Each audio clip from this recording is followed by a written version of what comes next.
예, 지방선거 출마 의원의 사직서 처리를 위한 국회 본회의 소집을 놓고 여야가 이 시각 현재 대치를 계속하고 있습니다. 자유한국당은 드루킹 특검법의 동시 처리를 요구하며 본회의 저지 농성을 벌이고 있습니다. 이 시간 양문석 공공미디어연구소 이사장, 김우석 미래전략연구소 부소장 두 분 모시고 전국 현안들 짚어보도록 하겠습니다. 안녕하십니까? 네, 안녕하세요. 어서 오십시오. 네. 자, 이 시각 현재 국회 상황부터 좀 점검을 하겠습니다. 국회 본회의에서 지방선거 출마 의원들의 의원직 사직서 처리 시한이 오늘입니다. 정세균 국회의장이 일단 소집을 했는데 오후 4시에 본회의를 열기로 했지만 지금 본회의장 앞에는 자유한국당 의원들과 보좌관들이 앞을 지키고 있습니다. 글쎄요, 오늘 진통이 예상되고요. 심지어 몸싸움이 일어나지 않을까 그런 우려마저 들고 있는 상황입니다.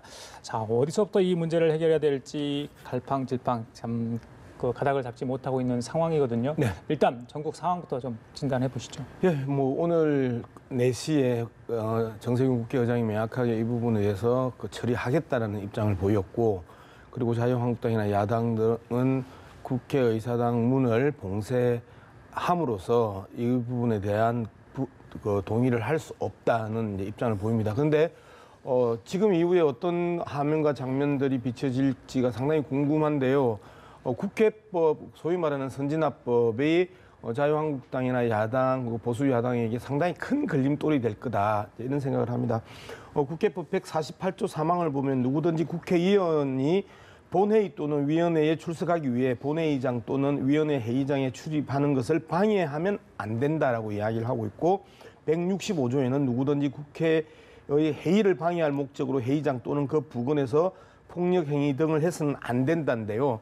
요 정도의 그 가정이면 뭐 어쨌든 그 일정한 그 법 위반들이 일어나지 않을까 이제 그 많은 시청자들이 생각할 수 있겠지만, 그 처벌 조항이 너무 무겁습니다. 폭력 행위나 회의장 출입을 방해한 자는 5년 이하의 징역이나 1,000만 원 이하의 벌금, 그리고 상대방을 다치게 하거나 공물을 파손하는 행위는 700만 원 이하의 7년 이하의 징역이나 2,000만 원 이하의 벌금이거든요. 그러면 이거 떨어지면 국회의원은 바로 국회의원 배지를 내놔야 되는 상황입니다. 그렇기 때문에 자유한국당이나 보수 야당의 입장에서는 저지를 한다고는 했지만 저 저지의 과정들이 상당히 곤혹스러울 수밖에 없는 상황이고, 그리고 국회의장이 강한 의지를 가지고 있고, 그리고 국민에게 부끄럽다, 그리고 국민의 80% 이상이 이 부분에 대해서 동의하고 있는 상황에서 민주당이 이 안을 비켜가기도 어려운 상황이다. 결국은 4시 이후의 광경들이 많은 국민들 앞에 어떻게 평가되느냐가 상당히 중요한 부분이 될 것 같습니다. 자, 민주당은 본회의를 먼저 열어서 일단 이 문제를 통과를 시킨 다음에 특검 얘기를 좀 하자, 그렇습니다. 특검 관련해서는 특검의 내용을 두고 또 쟁점이 있는 상황이고요. 글쎄요, 국정의 양축이죠. 뭐 여야 모두. 한쪽은 이 협상력을 발휘해서 국정을 제대로 돌아가야 되는 것 같고요. 야당 쪽 입장에서는 이런 상황에 대한 또 책임 사실상 없다고 하지 않을 수 없고요. 모두에게 국민들은 일단 이 시선을 지탄을 보내고 있는 그런 상황 아니겠습니까? 예. 지금 그 여야의 그 무게가 같지는 않을 것 같아요. 역시 국정 책임의 최종 책임은 여당에서 질 수밖에 없는 건데, 사실 여야 다 지금은 정치력을 발휘하기가 좀 어려운 상황이죠. 어렵기도 하고 또 안 하기도 하고. 그런데 결국은 문제를 풀어야 하는데 문제를 풀려고 하면 여당에서 특검 부분에 대해서 일정 정도 고지를 풀어줘야 합니다. 그동안에 보면은 여당은 계속 특검을 회피하거나 미루기 위한 전략을 쓰고 있는 것 같아요. 처음에는 판문점 선언에 대한 인준을 같이 걸었다가 그게 또 늦춰지니까 또 그다음에 추경 얘기를 했죠. 그리고 그것도 여의치 않으니까 다시 의원직 사직 문제를 들고 나오면서 사실 국회를 일단 열어놓고 그다음에 계속 그 특검을 미루겠다, 이런 전략인 것 같은데, 일정 정도 소정의 목적은 달성한 것 같아요. 지금 논의에 들어간다고 하면은 지방선거 전에 특검에서 일정 정도 성과를 내기는 굉장히 힘든 상황이고, 그런 면에서 일정 정도 성과가 있었으니까 이제는 특검 부분에 대해서는 약속도 했고, 그러니까 전향적인 뭐 제수처럼 명부를 주거나 실익을 주면서 국회 문제를 해결해야지. 만약에 이게 진짜 물리력까지 동원되는 동물국회가 그 동물이 다시 부활된다라고 하면은 예. 한 번은 어렵지만 계속 반복되면은 반복하기 쉬운 거거든요. 그런 면에서 이런 부분들이 다시 과거로 회귀하지 않기 위해서라도 여당에서 그런 정도의 정치력을 발휘하는 게 맞는 거 아닌가 생각이 예. 듭니다. 자, 지금 화면 보시면요. 국회 본회의장 앞입니다. 로텐더 홀인데요. 김영우 의원으로 보입니다. 나와서 지금 릴레이 규탄 연설을 오늘 9시 이후부터 계속 하고 있죠. 김성태 원내대표가 처음으로 규탄 릴레이 연설을 했고요. 지금 계속 이어지고 있는 것 같습니다. 본회의를 막기 위한 건데, 자, 과연 이 재적 과반을 확보해서 본회의 표결이 가능할지 그 부분도 좀 궁금한데, 민주당 쪽은 일단 다른 당이 협조해 준다면 가능하다고 보고 있는 거죠? 예, 민주당은 가능하다고 보고 있고요. 예. 그리고 의석수가 과반수 의석이 이제 정의당부터 시작해서 그 민주평화당이나 그다음에 민중당, 그다음에 무소속을 포함하면 그 과반수 의석은 이제 쉽게 넘는데, 두 가지 정도 궁금한 부분이, 제가 오히려 자유한국당에 궁금한 부분이 있습니다. 예. 내시 본회의를 받고 필리버스터로 오늘을 넘기는 이런 전략을 전술을 택할 수도 있었거든요. 왜 그런데 필리버스터를 안 받고 저기에서 이 물리력을 동원하는지에 대한 부분에 대해서 한 전술적 오류가 발생한 것 아니냐, 이제 이런 부분들 하나 볼 수 있고, 그다음에 홍영표 원내대표 입장에서 특검을 받기가 상당히 어려워졌습니다. 왜 그러냐면 홍영표 대표는 전형적인 친문 그룹의 핵심 인사거든요. 예. 그런데 바른미래당의 유승민 대표가 특검의 이 수사 대상에 문재인 대통령까지 언급을 하면서 사실상 민주당은 이제는 김경수 위원의 문제를 넘어서 문재인 대통령, 즉 대선 불복 행위 아니냐라고 하는 입장을 강하게 가지고 있단 말이에요. 그러면서 대선 불복을 위한 특검 도입을 누가 동의해 주겠냐. 사실상 조건부 특검 도입 때까지만 해도 이러한 부분에 대한 이 당내에 있어서의 지지 여론들이 있었단 말이에요. 당장 저만 하더라도 특검을 깊이 있고 받아야 되는 것 아니냐. 그리고 빨리 김경수 의원이 연루됐다고 이야기하는 혐의들을 빨리 들고 경남지사 싸움에 집중할 수 있도록 만들어줘야 되는 것 아니냐는 입장을 가졌는데, 유승민 대표가 문재인 대통령까지 수사 범위에 수사 대상에 확대해야 된다고 이야기를 하면서, 이거는 사실상 대선 불복을 위한 특검 도입을 하자고 하는 것이고, 그리고 소위 말하는 친문의 핵심 인사라고 이야기하는 홍영표 더불어민주당 원내대표가 이걸 갖다가 받는다, 이건 현실적으로 불가능해진 상황이다라는 측면에서 보면 조건부 특검 때 김성태 원내대표가 오판한 것 아닌가. 자, 부소장님. 민주당이 이제 새로운 원내 지도부가 좀 탄생을 했잖아요. 홍영표 원내대표, 노동운동계 출신이고요. 또 김성태 원내대표도 마찬가지고, 노회찬 정의당 원내대표 마찬가지인데, 글쎄요, 노동 현장에서 굉장히 협상력으로 잔뼈가 굵었다, 이렇게 해도 과언이 아닐 것 같아요. 그런데 이제 물론 이제 다른 당도 있습니다만은, 자, 그분들이 어떤 좀 만나가지고 특단의 대책을 좀 마련했으면 좋겠는데, 오늘 오전에 있었던 정세균 의장 주재 원내대표 회동에도 좀 아무런 성과가 없었거든요. 어떻게 보십니까?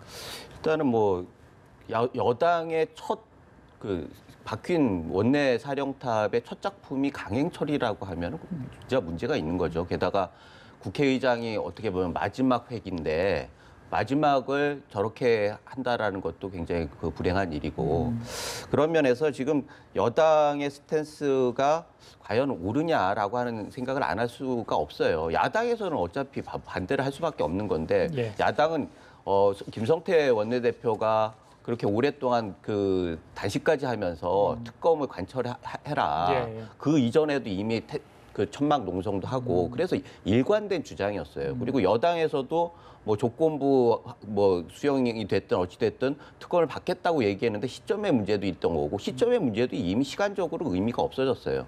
그런데 마지막으로 얘기하는 게 지금 대선 불복을 가지고 나왔단 말이죠. 대선 불복이라고 하는 것들은 결국 바른미래당의 유승민 대표가 얘기했던 문재인 대통령도 수사를 받아야 한다라고 얘기하는 것도 어떻게 보면 일종의 정치 공세 같은 경우라고 생각이 되는데, 이걸 빌미로 해가지고 계속 특검을 안 받겠다, 이것들은 납득이 안 되죠. 왜냐하면 어차피 울고 싶은데 뺨 때려지는 격이 되는데, 뺨 때린 것도 아니고 뺨 때리겠다라고 얘기한 거 가지고 울고 있는 케이스예요.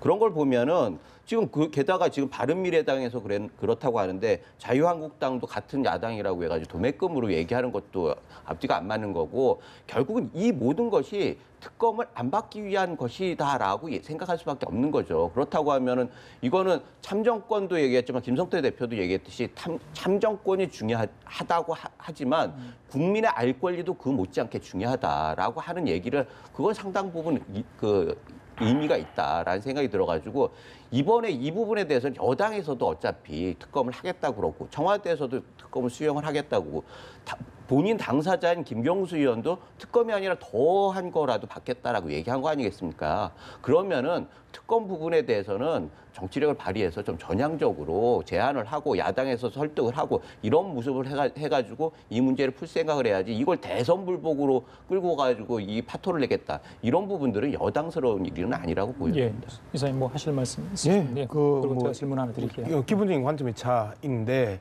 유승민 원내대표가 그 이야기를 하기 전까지만 해도 사실상 그 상당 부분 대선 불복 그 특검 거부라는 것 자체는 명분이 없었었거든요. 그런데 같은 보수 정당으로서의 그 유승민 대표의 문재인 대통령 수사 대상에 포함이라는 발언이 나오면서 사실상 그 더불어민주당의 집행부 지도부들도 일반 의원들이나 당원들을 설득할 수 있는 명분 자체를 상실해 버렸습니다. 즉 개별적이고 개인적인 입장에서는 특검을 수용하자. 그리고 빨리 이 문제를 풀어서 국회를 정상화시키자고 이야기하고 싶은데 이미 그 발언이 기본적으로 전체 이 민주당을 휩쓰는 하나의 쓰나미가 돼버린 상황에서 지도부가 함부로 특검 수용을 밝히는 것 자체는 사실상 지도부의 정치 생명을 흔들 수 있는 부분이기 때문에 예. 이제는 상당히 물 건너간 상황 아니냐 이렇게 봅니다. 알겠습니다. 자, 시청자분들에게 하나 좀 설명을 좀 해주십시오. 오늘 이 지방선거 출마하는 국회의원들의 사직서 처리가 왜 중요한지 일단 그 부분을 좀 한 지역에 국회의원이 있는 것과 없는 것은 하늘과 땅 차이입니다. 앞으로 지금부터 내년 4월까지 1년 동안에 국회의원이 없으면 국회의 기본적인 통로를 상실합니다. 그렇기 때문에 지역에 대한 민원이나 지역과 관련된 재난도 통영이나 군산이나 이런 지역은 사실상 조선의 붕괴로 인한 그리고 자동차 산업의 붕괴로 인한 특별 재난 지역으로 선포될 수 있는 지역들이란 말이에요. 그런데 이러한 부분에 대해서 국회에서 누가 총대를 메고 깃발을 들고 그 문제를 해결해 줘야 되는데 그런 문제를 해결할 수 있는 사람이 없어지는 거잖아요. 예. 즉 그 지역의 이 절실한 문제를 법제화할 수 있는 국회의원이 없고 두 번째 현재 지방선거를 앞두고 그 지방선거에서 이야기하는 수많은 공약들을 실현하기 위해서는 예산을 받아와야 되는데 그 예산에 대해서 자기 지역과 자기 지역구에 대해서 국회 예산 이 배정 과정에 있어서 설명할 수 있는 사람이 없는 거잖아요. 예. 당장 지역민들은 1년 동안에 말 그대로 국회로부터 그 어떠한 배려나 그다음에 이 혜택을 받을 수 없는 말 그대로 고립무원화되는 또는 국가 권력으로부터의 고화가 되는 이러한 현상들을 초래할 수 있기 때문에 1년 동안의 국회의원 공백은 심각한 문제가 될 수밖에 없다라는 거죠. 예, 분명히 중요합니다만 이게 특검 문제와 맞물리다 보니까 이 한 치 앞도 이렇게 한 걸음도 못 나가는 그런 상황인 것 같습니다. 이제 이번 지방선거는 재보궐선거 같이 열리지 않습니까? 지금 말씀하신 4개 이제 지역구가 있을 거고요. 8개 정도가 이제 확정이 됐기 때문에 잘하면 최대 12곳에서 재보궐선거, 미니 총선이다 이런 얘기까지 나오는 상황 아니겠습니까? 총선 판세를 잠깐 이야기를 해야 될 텐데 지금의 어떤 특검 전국 또 이제 남북 관계 그런 상황들, 자 이런 것들이 다 복합적으로 작용한다면 지방선거의 유불리를 떠나서 어떤 식으로 좀 이렇게 판세가 전개될지 그 부분을 좀 한번 일단 진단을 좀 해주시죠. 지금 야당의 입장에선 특검을 빼면은 백약이 무효죠. 사실 특검 부분은 그래가지고 굉장히 중요한 건데 그럼에도 불구하고 지금 상황에서 특검이 지방선거 전에는 성과물을 내기가 힘들기 때문에 사실은 야당 입장에서는 아무것도 무기가 없는 거예요. 그런 면에서 여당에서는 이런 참혹한 상황의 야당을 파트너로 인정한다라고 하면은 이런 부분들을 힘으로 밀어붙이면 안 된다라는 거죠. 어차피 선거는 일방의 그 압승으로 갈 수밖에 없는 구도로 지금 가고 있어요. 그런 면에서는 여당이 정말 배려를 하는 입장에서 파트너를 동업자잖아요. 그러면 동업자의 파트너가 그렇게 궁지에 몰려가지고 그렇다고 하는 것도 말이 안 되는 거고 예, 예. 실제로 보수 진영에 있는 사람들에도 예의가 아니에요. 국민의 반은 진보고 반은 보수라고 한다라고 하면은 예. 국민의 반에 대한 배려가 없는 거죠. 그런 면에서 지금 여당이 이 높은 지지도를 배경으로 해가지고 끝까지 밀어붙인다라고 하면 야당의 입장에서도 이 부분을 뭐 그냥 넘길 수는 없다라는 예. 생각이 들고 실제로 아까 참정권 얘기하셨는데 참정권은 여당에서는 계속 국회 해산까지 해야 한다라고 하는 얘기를 했잖아요. 그런 과정에서 지금 알량하게 참정권 얘기하는 것도 사실 앞뒤가 안 맞는 거죠. 그런 면에서 이 국회 불신이 계속 이렇게 극대화되는 과정을 더욱더 악화시키는 이런 상황으로 가는 지금 와중에 있는데 이런 걸 피하기 위해서라도 여당에서는 좀 대승적으로 좀 하는 필요가 있지 않나 예, 생각합니다. 자 지방선거 한 30일 정도 남았습니다. 그런데 외곽에서 여야 지도부의 또 막말 이런 이야기, 또 상대를 공격하는 언사, 글쎄요 일각에서는 도를 좀 넘었다 이런 지적도 나오겠는데요. 직접 좀 들어보면서 이야기 좀 나눠볼까요? 들려주십시오. 멀쩡한 국회의원들이 일은 하지 않고 땡볕도 아닌 텐트를 치고 그늘에 앉아서 일부러 밥을 먹지 않고 일을 안 하는 김성태 원내대표가 단식을 하고 있는데 상대당의 대표라는 사람이 참 말하는 거 보십시오. 나 보면서 지적 수준이 의심스럽다. 자유한국당이 국가기관들을 동원한 권력형 댓글 조작과 드루킹 일당의 댓글 장난은 동일시하는 것은 파리를 보고 세라고 하는 것과 같은 이치입니다. 트루킹을 파리로 비유를 하길래 파리의 도움을 받아서 대통령 된 사람은 왕팔이냐? 내가 추미애 대표는 추한 입을 다물고 자중하기 바랍니다. 나는 야당 지도자가 이게 배알이 꼴려서 못 보겠다. 청개구리도 이런 청개구리가 없어서. 예, 이사님. 네. 글쎄요, 여야 대표 이야기 무슨 생물 교과서를 보는 줄 알았어요. 이게 무슨 글쎄요 어떻게 봐야 됩니까? 지금 가뜩이나 지금 잘 해결하려고 좋은 말을 해도 상대에게 지금 시원찮은데 이렇게까지 공격을 하고 있는데요. 예. 당 대표들 입장에서 지금 이 장면이 어디서 나오는 장면들이냐면 각 지역을 돌면서 필승결의 대회를 하는 장면입니다. 즉 자당의 후보자들 뭐 도지사, 시장, 군수, 시의원, 도의원, 구의원 이런 이 공천을 받은 사람들이 청중들이거든요. 그렇기 때문에 사실상 선거 유세나 마찬가지이고 결의대이기 때문에 아주 그 결집과 그 필승의 의지를 다지는 과정에 있어서 말이 가장 거칠게 나오고 막말이 많이 나오는 공간이 바로 저 필승결의대장이기 때문에 일정하게 국민들이 저 공간의 의미들을 좀 이해를 해주시면 뭐 홍준표 거기는 뭐 지지자들, 당원들 오는 공간이죠. 그렇죠. 참석하는 공간. 그래서 홍준표 대표나 추미애 대표의 말이 좀 격할 수밖에 없는 상황이다. 이 부분을 좀 이해해 주시면 또 다른 측면에서 네. 일정한 정치적 언사로 이해할 수 있지 않을까 그렇게 생각합니다. 예, 아까 잠깐 부장님 것도 언급했는데 이 북미 정상회담이랄지 전반적인 어떤 지방선거를 전후로 해서 지금 잡혀 있는 그런 부분들이 네. 선거에 어느 정도 영향을 미칠지 또 여야는 뭐 지금 해석이 잠깐 엇갈립니다만 네. 예, 어떻게 그러면 상당히 강한 영향을 미칠 수밖에 없는 거잖아요. 어쨌든 4.27 그 남북 정상회담 이후에 문재인 대통령의 지지율이 10%포인트 이상 상승하면서 민주당의 당 지지율이 5% 이상 상승을 하거든요. 자, 이런 흐름들이 여론조사 지표에서는 분명히 잡힙니다.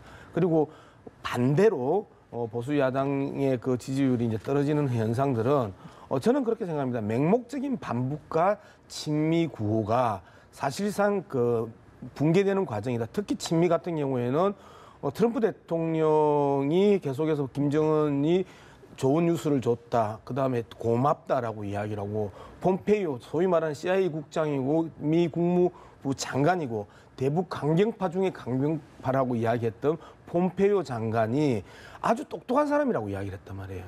김정은을 향해서 예.